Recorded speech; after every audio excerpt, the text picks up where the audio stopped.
ये 20 बरस शासन में रहने के बाद बिहार के लोगों की बर्बादी और बदहाली के बाद अब नीतीश कुमार 125 यूनिट बिजली फ्री का अगर लॉलीपॉप दे रहे हैं तो कोई इसको मानने वाला नहीं है कि बिहार में कानून व्यवस्था की स्थिति लगातार बिगड़ेगी, अभी और बिगड़ेगी। इसलिए बिगड़ेगी कि पूरा पुलिस प्रशासन तो शराब से पैसा कमाने में, बालू माफियाओं के साथ साठगांठ करके पैसा कमाने में, घूस लेने में लगा हुआ है। मोदी जी चौथी बार आ रहे हैं। हर बार पिछले 3-4 महीने से मैं यही कह रहा हूं कि मोदी जी को बिहार में ये बताना चाहिए कि हम लोग की शिक्षा व्यवस्था कब सुधरेगी। मोदी जी को ये बताना चाहिए कि बिहार से पलायन कब रुकेगा।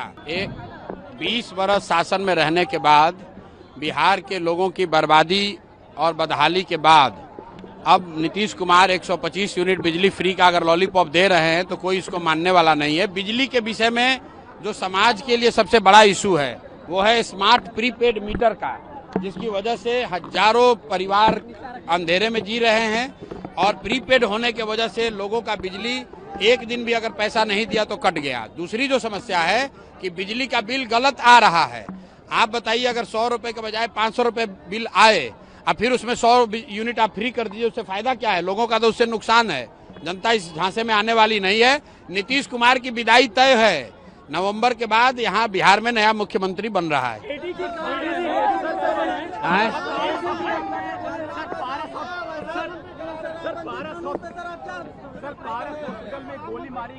भाई देखिए, पारस हॉस्पिटल में जो गोली चली है, हत्या हुई है, अभी कल भी मैंने आप लोगों को कहा है कि बिहार में कानून व्यवस्था की स्थिति लगातार बिगड़ेगी, अभी और बिगड़ेगी।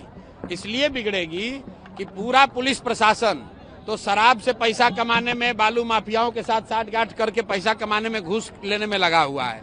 जितने मंत्री हैं, जितने सरकार के लोग हैं, वो ट्रांसफर पोस्टिंग में करोड़ों रुपए का उगाही कर रहे हैं। तो आप जब पुलिस वाले शराब और बालू से पैसा कमाने में लगे हैं तो कानून व्यवस्था का काम कब करेंगे?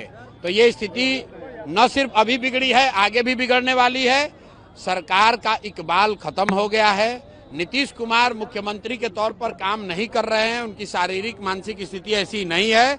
ये बात पिछले कई महीनों से मैं कह रहा हूँ। परिवार का मुखिया, सरकार का मुखिया ही जब अचेतन अवस्था में रहेगा तो निश्चित तौर पर यह स्थिति होगी। ये स्थिति और भयावह होने वाली है। किसान अभी इस समय जो होते हैं वो फ्री होते हैं, इसलिए अपराध बढ़ रहा है। अब एडीजे लॉ एंड ऑर्डर को अगर ऐसा लग रहा है कि किसान जो है वो फ्री है इसलिए अपराध कर रहा है, तो ये उस अफसर की मानसिकता को दिखाता है, सरकार की मानसिकता को दिखाता है और ये बताता है कि बिहार में स्थिति दिनों दिन क्यों खराब हो रही है। जिम्मेवारी लेने के बजाय, अफसरों पर कार्रवाई होने के बजाय अफसर समाज पर, किसानों पर, मजदूरों पर इसका दोषारोपण कर रहे हैं। पारस हॉस्पिटल में जहां पर ये हत्या हुई है वो कोई किसान जाकर थोड़ी ना मारा है। वीडियो जारी हुआ है, देख लीजिए। बाजाप्ता लोग 5 गन लेकर जा रहे हैं और जींस पैंट से और शर्ट से निकाल कर मार रहे हैं। और एडीजी लॉ एंड ऑर्डर को किसान खेत में रोपनी करने वाला दिख रहा है तो उनको आंख की जांच कराने की जरूरत है। खान सर ने कहा है कि शराबबंदी की बात करने वाले लोग बेशर्म हैं। अब ये खान साहब का अपना ओपिनियन हो सकता है। प्राइम मिनिस्टर मोतिहारी आ रहे हैं, क्या कुछ कहेंगे आप? क्या डिमांड है? भाई प्राइम मिनिस्टर साहब मोदी जी चौथी बार आ रहे हैं।